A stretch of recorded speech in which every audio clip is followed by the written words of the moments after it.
اور میں ابو بکر کی جنت بتاتا ہوں تم کو. آج سے فضیلت کی بات بھی کرنا ہے ہم کو.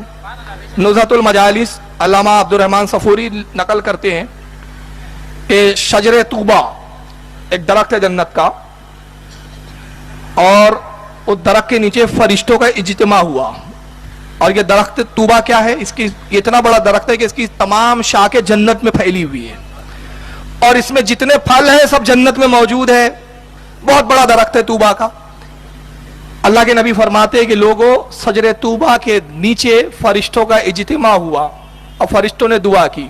ایک فرشتے نے دعا کی, رب کائنات میں یہ عرض کرتا ہوں تیری بارگاہ میں کہ مجھے 1000 فرشتوں کی قوت پرواز عطا فرما. اور ایک فرشتے کی پرواز کتنی ہے پتہ ہے؟ ایک دوسری حدیث میں آتا ہے کہ اللہ کے نبی فرماتے ہیں کہ فرشتوں کی پرواز کا عالم یہ ہے کہ اگر ایک فرشتہ عرش سے آنا چاہے, آسمان سے آنا چاہے, جتنی دیر میں تم پلک نہیں جھپکا سکتے وہ آ جائے. اور ایک دوسرے مقام پہ فرمایا کہ لوگوں, فرشتے کی جسم کی حالت یہ ہے کہ اگر وہ اپنے پر کو پھیلائے تو پوری زمین کو ڈھانپ لے, مشرق و مغرب ڈھانپ لے. یہ فرشتے کی جسم کی حالت, پروں کی حالت, یہ ایک فرشتے کی. اور فرشتہ کیا کہہ رہا ہے, رب کائنات 100 فرشتوں کی قوت پرواز دے, 1000 فرشتوں کی. اللہ نے فرمایا فرشتے, یہ 1000 فرشتوں کی قوت پرواز لے کے تو کیا کریں گا؟ عرض کی مالک کائنات تو جانتا ہے, عالم الغیب ہے, میں تیری جنت کی لمبائی اور چوڑائی دیکھنا چاہتا ہوں. تیری جنت ہے کتنی بڑی؟ اللہ نے فرمایا تجھے دے دیا گیا. جنت میں آیا, دروغہ جنت کو سلام کیا, جنت میں داخل ہوا, پرواز شروع کی. اللہ کے نبی فرماتے 1000 سال تک مسلسل اڑتا رہا. کتنے سال تک؟ 1000 سال.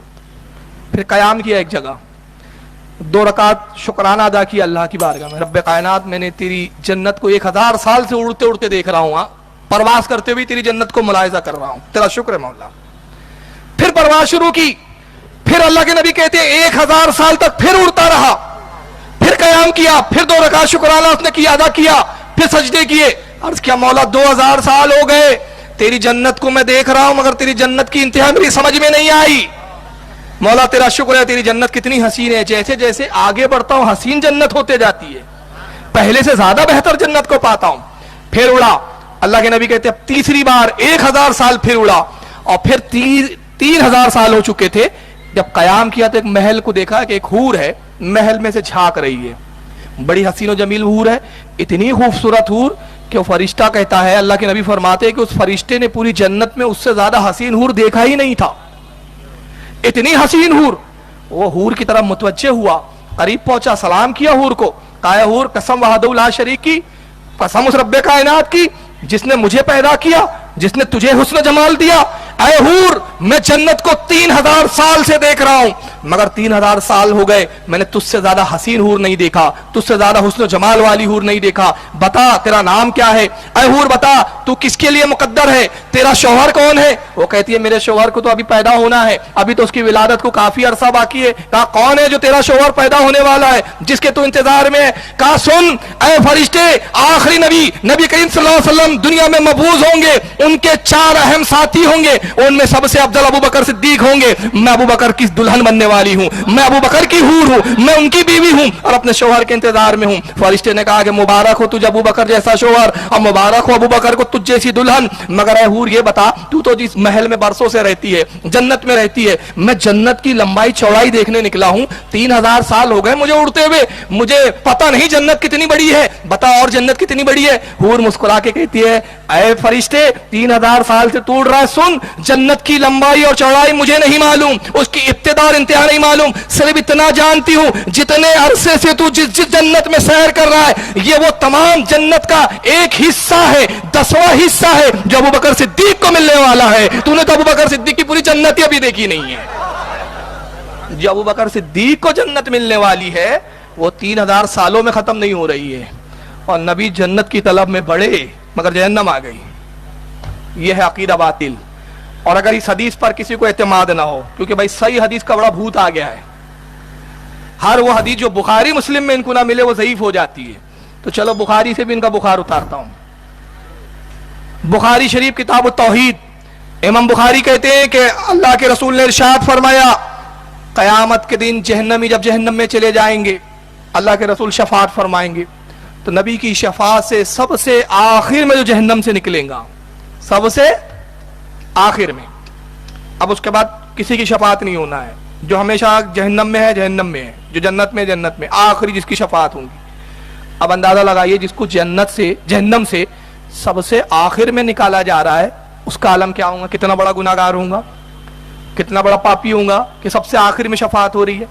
تو نبی پاک نے فرماتے جب وہ جہنم سے نکلے گا تو کوئلے کی طرح جل کر سیاہ ہو چکا ہوں گا، اور قبر کے بل گھسیٹتے ہوئے جہنم سے نکلے گا، چل بھی نہیں پا رہا ہوں گا۔ اللہ فرمائے گا جا میری رحمت سے میں نے تجھے بخش دیا، میرے محبوب نے شفاعت کی، میں نے اپنے محبوب کی رسول کی شفاعت قبول کر لی۔